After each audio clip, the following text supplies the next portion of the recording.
Vi har lige fået lagt den tredje stolpe ind, Freja, og er begyndt at line den op.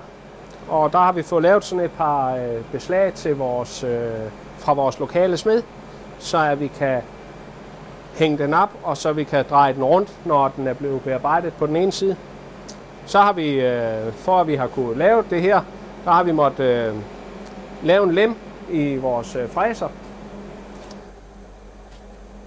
Så har vi jo rettet den lidt til groft udenfra, og når vi nu kommer herind i maskinen, så skal vi lige have taget et mål her, og så have det finjusteret. Det gør vi til forkanten af bordet her på fræseren.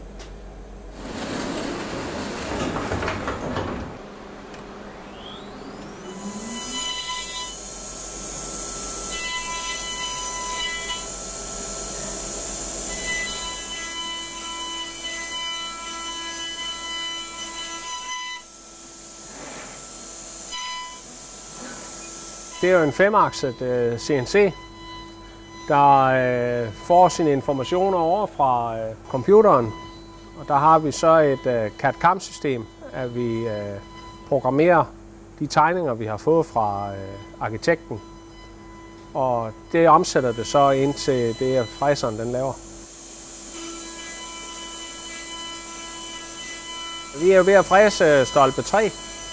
Og så regner jeg med, at vi får nogle tegninger, det vi blev lovet, på den sidste stolpe her sidst på ugen, så at vi kan begynde at programmere den, så vi kan få lagt den ind på tirsdag og onsdag, og så vi kan blive færdige til den første, som vi har lovet. Ja.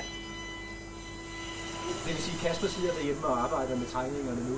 Det burde han gøre, fordi han er bagud, så han burde sætte og tegne. Ja, okay. Nej, det gør han. Ja. Det gør han.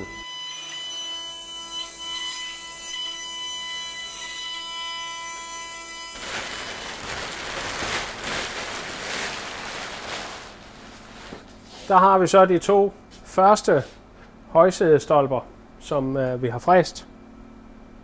Vi synes, det er blevet rigtig godt.